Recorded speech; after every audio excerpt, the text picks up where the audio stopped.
पासवान जिंदाबाद, जिंदाबाद जिंदाबाद, चिराग पासवान जिंदाबाद, जिंदाबाद जिंदाबाद। आदरणीय रामविलास पासवान अमर रहे, अमर रहे, अमर रहे, आदरणीय रामविलास पासवान अमर रहे, अमर रहे, अमर रहे। चिराग पासवान ने बिहार की सभी 243 सीटों पर विधानसभा चुनाव लड़ने का ऐलान कर सियासी हलके में तूफान ला दिया है। राजनीतिक पंडित नफा नुकसान का आकलन करने में लगे हैं तो नेता अपने वोटरों को मजबूती से समेटने में लग गए हैं। चिराग ने कहा है कि वो अकेले चुनावी मैदान में इसलिए लड़ने जा रहे हैं क्योंकि वो इस लड़ाई में एनडीए को मजबूती दे सकें।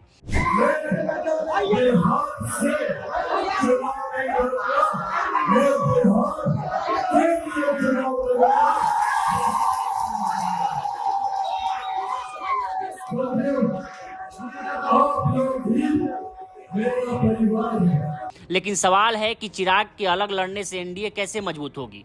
क्या एनडीए के किसी साथी को कमजोर कर दूसरे साथी को फिर से मजबूत बनाने के लिए चिराग लड़ेंगे? अगर चिराग को अकेले ही लड़ना था तो लोकसभा का चुनाव एनडीए के साथ मिलकर क्यों लड़ा? अब ये सवाल पूछा जाने लगा है। पूछा तो ये भी जा रहा है कि क्या जेडीयू और नीतीश कुमार को किनारे करने के लिए बीजेपी ने पत्ता फेंक दिया है, क्योंकि 2020 के बिहार विधानसभा चुनाव के दौरान भी यही देखने को मिला, जब चिराग ने सभी 243 सीटों पर चुनाव लड़ रहे नीतीश कुमार को ही नुकसान पहुंचाया था, जिससे बीजेपी बिहार की तीसरी पार्टी से दूसरी सबसे बड़ी पार्टी बन गई और जेडीयू तीसरे स्थान पर खिसक गई।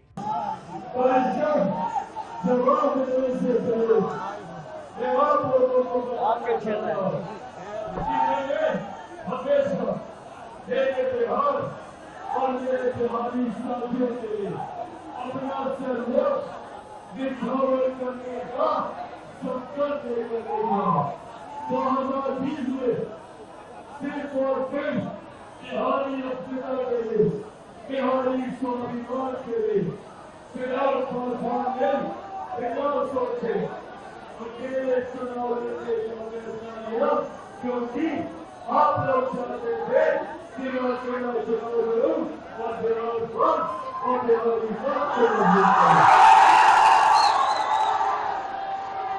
2024 में भी ये फैसला आप लोगों का था। जब ये सवाल करना था कि चिराग पासवान किससे गठबंधन करेगा, उस वक्त भी मैंने आप लोगों से वादा किया था कि मेरा गठबंधन सिर्फ और सिर्फ बिहार की जनता के साथ है, आप लोगों के साथ।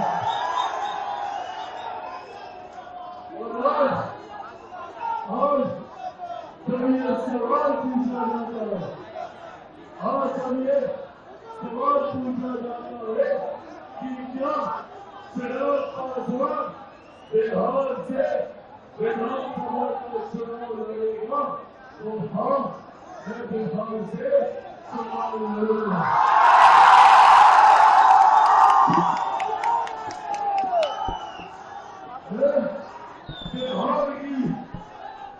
बिहार की 241 सीटों पर चुनाव लड़ूंगा।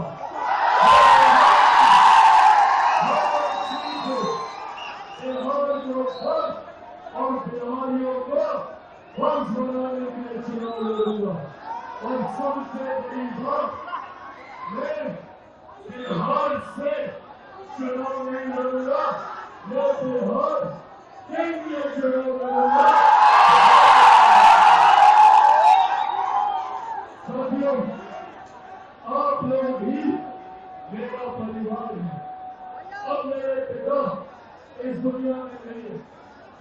जिनको मेरा पिता बनना था, उन्होंने भी मुझे घर भगवान करवा दिया। ऐसे में मेरे पिता में, मेरी माँ में, मेरे भाई में, मेरी बहन में,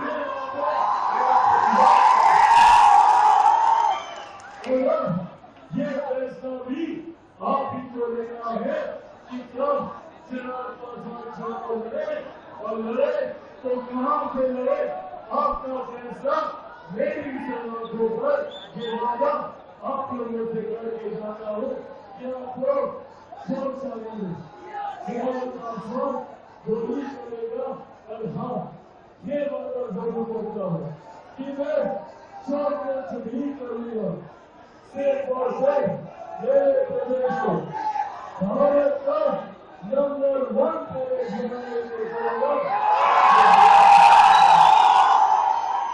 चिराग पासवान ने बिहार के भोजपुर में जनसभा को संबोधित करते हुए ये भी कहा कि उनका गठबंधन बिहार की जनता से है और जनता जो चाहेगी वो वही करेंगे। उन्होंने जनता से ही पूछा कि वो बताए कि चिराग पासवान को बिहार का विधानसभा चुनाव कहां से लड़ना चाहिए। चिराग पासवान ने ये भी स्पष्ट किया कि उनकी पार्टी किसी भी तरह से एनडीए से अलग नहीं है, बल्कि उनका लक्ष्य गठबंधन को और अधिक मजबूती देना है। उन्होंने अपने संबोधन में ये भी दोहराया कि एलजेपी रामविलास पासवान वाली पार्टी जो है हमेशा से प्रधानमंत्री नरेंद्र मोदी के नेतृत्व में विश्वास रखती है। तो क्या ये सब प्रधानमंत्री मोदी के इशारे पर हो रहा है? क्या नीतीश कुमार को कमजोर करने की साजिश दिल्ली से की जा रही है? क्योंकि चिराग पासवान तो यही संकेत दे रहे हैं। इस दौरान चिराग ने आरजेडी पर भी हमला बोला, जो इससे पहले जंगल राज पर बोलने से वो बचते रहे हैं। उन्होंने कहा कि जब हम जंगल राज की बात करते हैं तो लोग इसे केवल आरजेडी से जोड़कर देखते हैं, लेकिन सच ये है कि इसके लिए कांग्रेस भी बराबर की हिस्सेदार है। बिहार के उस दौर में दोनों दल सत्ता में साझेदार रहे और राज्य को अराजकता की ओर धकेला। मंच पर आते ही चिराग ने माइक थामते हुए कांग्रेस और राजद की सरकार की नाकामी से अपने भाषण की शुरुआत की।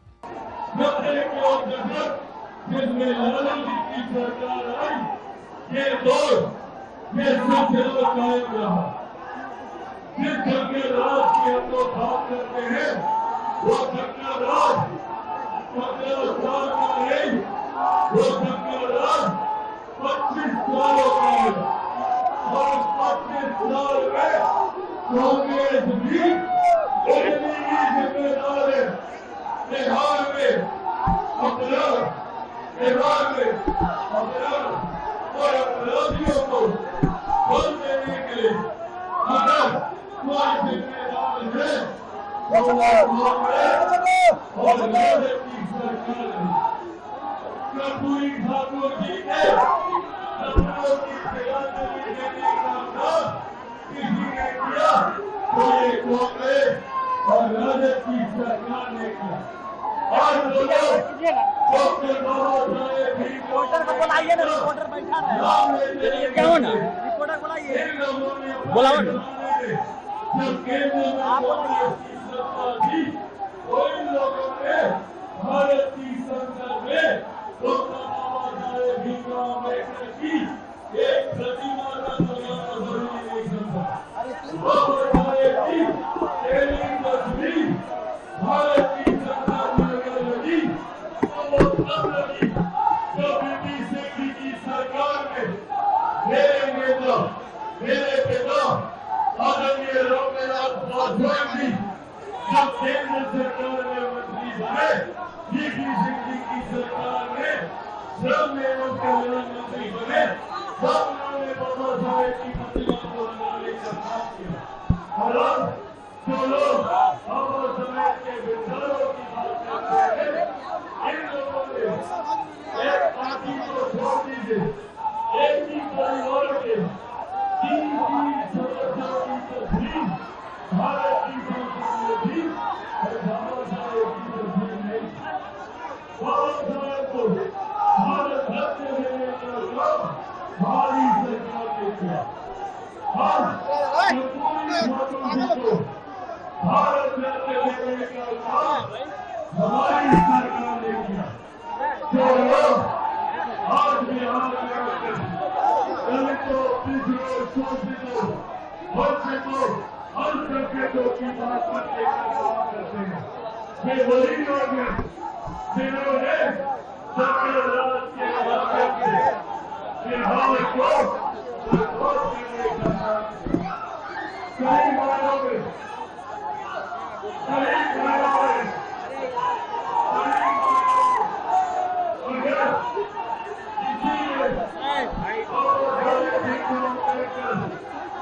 पूरी ठाकुर जी इनके सपनों को आगे लेकर जाने का काम किया तो लोग हमारी केंद्र की सरकार, मेरे प्रधानमंत्री आदरणीय नरेंद्र मोदी जी द्वारा किया। बिहार में मुख्यमंत्री नीतीश कुमार जी द्वारा किया गया। आज अगर बिहार में लोग वापस आने की सोच रखते हैं चिराग पासवान ने आज जो ऐलान किया है, इससे पहले लोकमत के ऑफ कैमरा प्रोग्राम में बात करते हुए वरिष्ठ पत्रकार अमरनाथ तिवारी ने पहले ही बता दिया था कि ऐसा कुछ होगा। उन्होंने इसके नफा नुकसान की भी बात की थी। सुनिए उन्होंने क्या कहा था। अब ये इसमें नई एंट्री हुई है चिराग पासवान की। चिराग पासवान 2020 में आपको पता है कि 130 सीट पर लड़े और जेडीयू को 43 पर उन्होंने लाके रख दिया था और लोग खुलेआम बोले भी कि इनके कारण हमारे नंबर ऑफ सीट्स घट गए।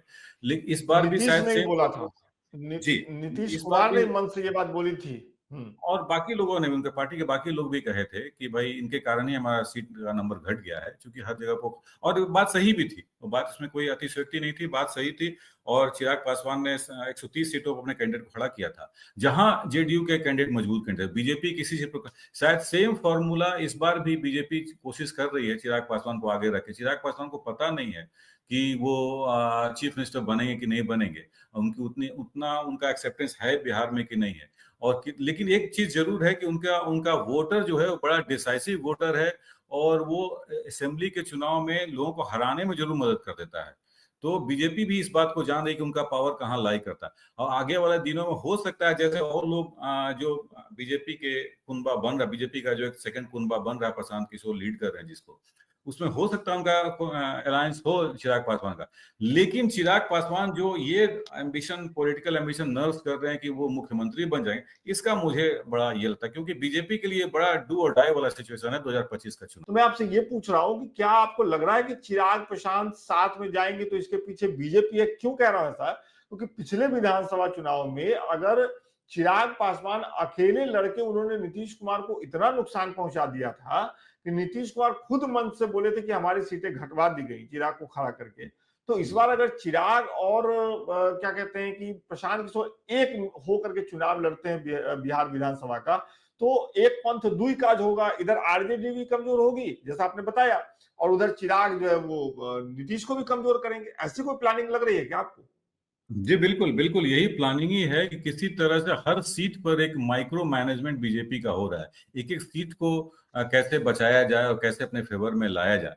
अब ये क्लियर हो जाएगा नीतीश कुमार का अगला पॉलिटिकल मूव, जो सोशल इंजीनियरिंग में, पॉलिटिकल इंजीनियरिंग में जो लोग कहते हैं काफी अडेप्ट हैं, काफी माहिर हैं नीतीश कुमार, कि जिस दिन सीट का बंटवारा होगा, कितने सीटों पर एग्री करते हैं, कितना सीट जो हम लोग को सुनने में आ रहा है, पॉलिटिकल ग्रेपेवाइन जिसको हम लोग लिखते हैं कि भीतर की बातें आ रही हैं कि भाई 100 से नीचे नहीं जाएंगे। तो 100 भी अगर सीट लड़ते हैं तो 43 सीट्स में बाकी लोगों को एडजस्ट करना थोड़ा मुश्किल होगा उसमें। लेकिन मुझे ऐसा लगता है कि चिराग पासवान भी सारे सीटों अपने कैंडिडेट देंगे, प्रशांत किशोर भी सारे सीटों पर अपने कैंडिडेट को खड़ा करेंगे, बाकी लोग भी आए। जितना वोट का डिवीजन होगा बीजेपी को उतना ही फायदा होगा।